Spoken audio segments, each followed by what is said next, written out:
Greg Jennings, Fox Sports, decade in the NFL, second-round pick, played in Green Bay for a long time. Well, it's interesting because Allen Lazard's banged up, and we said it a couple days ago, Greg. You got 3 rookies.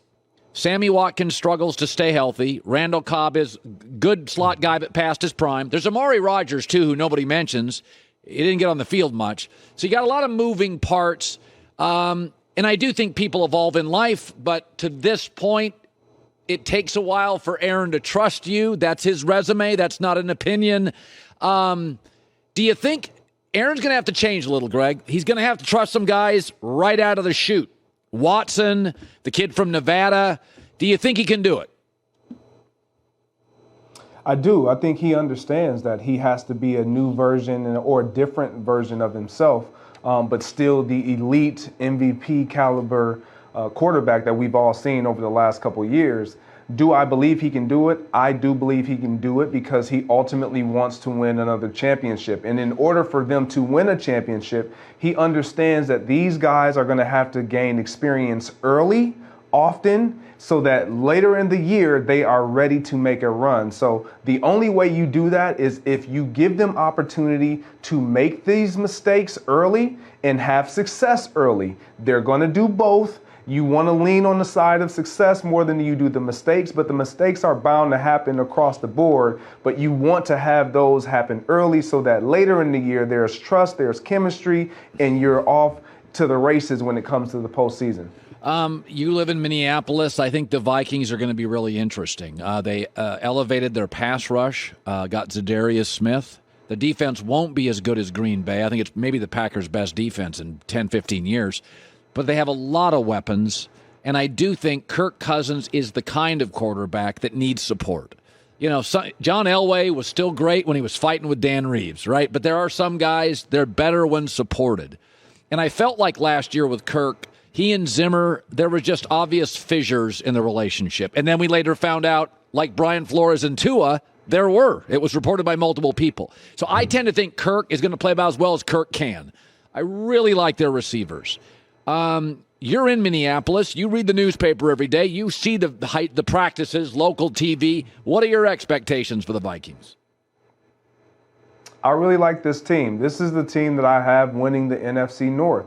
Large part because of Kirk Cousins and his consistent play at the quarterback position, because he does have the support, not only in the coaching staff, but around him. A healthy Dalvin Cook behind him in the running game and in the passing game. And then you obviously have the guys on the outside at the skill positions, Adam Thielen and Justin Jefferson, who is an emerging top 3, if not already, wide receiver in this league, and Irv Smith, if they can get some more production out of him. But this offense is going to be a juggernaut for any defense. And then when you add what they've if you look across the line and you see what they've added on defense, will they be improved? Of course. But will they be elite? That is to be seen. But this is where this is one of those years where we'll see either a MVP level Kirk Cousins, or and the team will have great success, or it'll just all fall apart. But I don't believe it to be the latter. I believe it to be the former.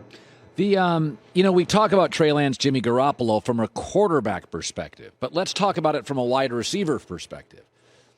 Jimmy Garoppolo, for all of his limitations, is accurate.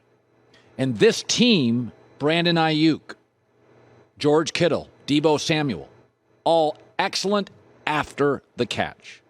Get him the ball, let him make people miss. Well, Jimmy Garoppolo just puts the ball right there. Trey, much higher ceiling, not terribly accurate. So from a receiver, we talk about this. From a receiver's perspective, I can see guys by week 2 getting frustrated, being like, hey, it's a 9-yard swing pass. You got to put it on the numbers. That's something we don't talk about. In that receiver room, discontent by week 3 or 4. Do you think that's possible?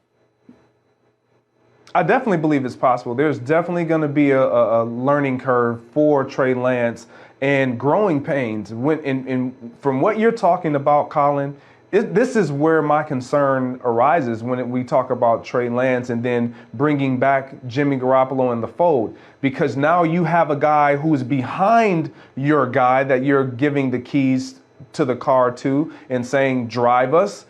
You have a guy that I know as a receiver, well, he was able to get it done. He was able to get me the ball where I wanted it, when I wanted it, and let me do what I do best.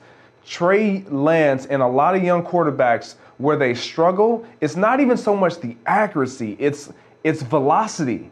Like knowing when to throw hard, knowing when to add touch. That is where he's going to, in my opinion, struggle the most, because when you're dealing with a team that extends the run beyond the tackles with their receivers, with their skill positions, you have to be able to hit 90 to 95, 100% of those throws when you're trying to execute them and extend the run and basically use those plays as extensions of your run game. So that's where I think he's going to have to improve quickly and drastically. And if he can do that, then everything else we expect him to have a bit of a learning curve, being more accurate down the field, going through his progressions, all those things. But if he struggles out the gate doing those simple things, getting the ball on the quick screens, the quick smokes, the quick hitters, to a Deebo Samuel, Ayuk, these are guys who get the ball, as you alluded to, in their hands and make things happen, then you're going to be seeing a lot of cameras pan to the sideline, conversations between the receivers and Jimmy Garoppolo. Like, man,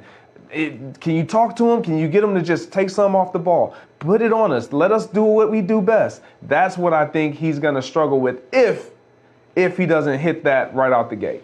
You know, it's funny. I was talking to somebody the other day about this. I forget who was on. And I said, I really like Russell Wilson. But among players, he was voted 61st best player in the league, among players. And I always hear this about Russell. Oh, he's always promoting Russell. You know, whatever. I think in the NBA that's understood. But in football, it's kind of a team game more. And I don't know if Russell's loved by all the cool guys in the NFL. I don't know. I like him a lot. But it is interesting. Aaron Rodgers has his own opinion. Kyler Murray did it his way. Russell did it his way. We pay these guys now $40-50 million a year. They're like NBA stars. They're like international soccer stars.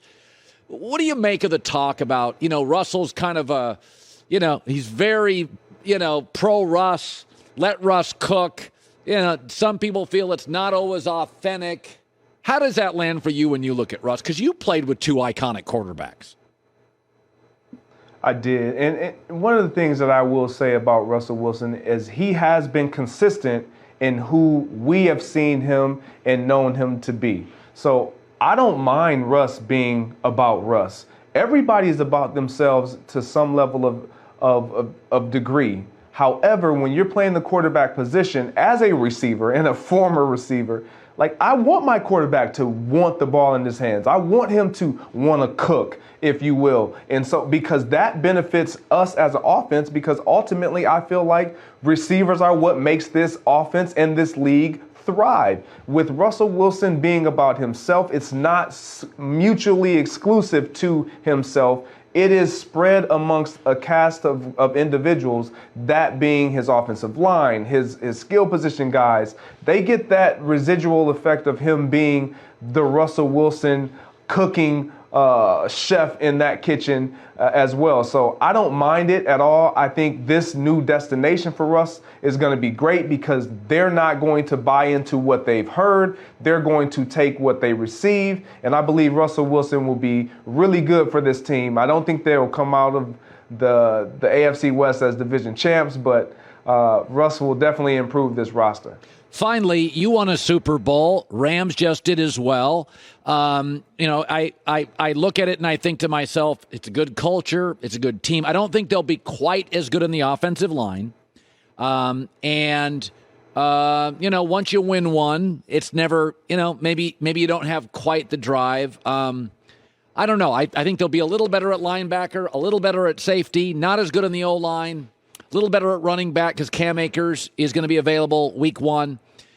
Take me to the year you won the Super Bowl, the following opening week, the following year. Is it a little harder to be motivated?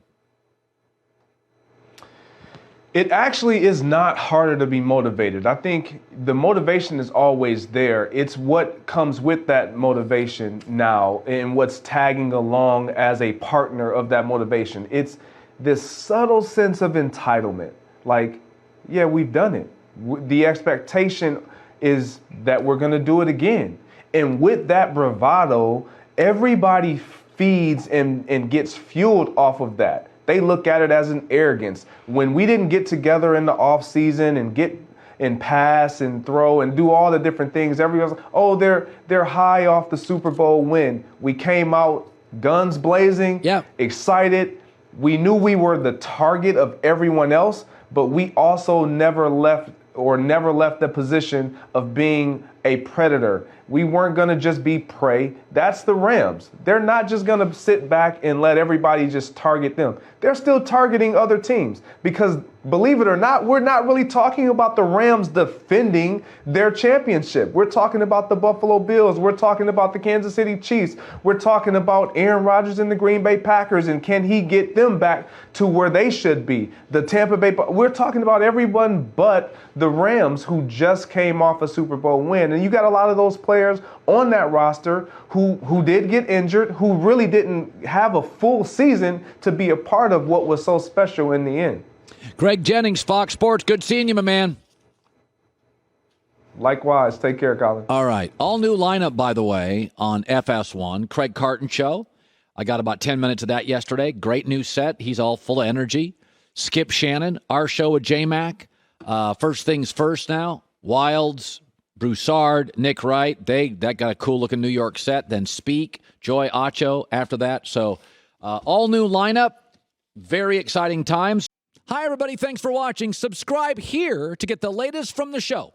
Also, be sure to check out more of the best clips from The Herd or go watch a few segments from other shows on FS1.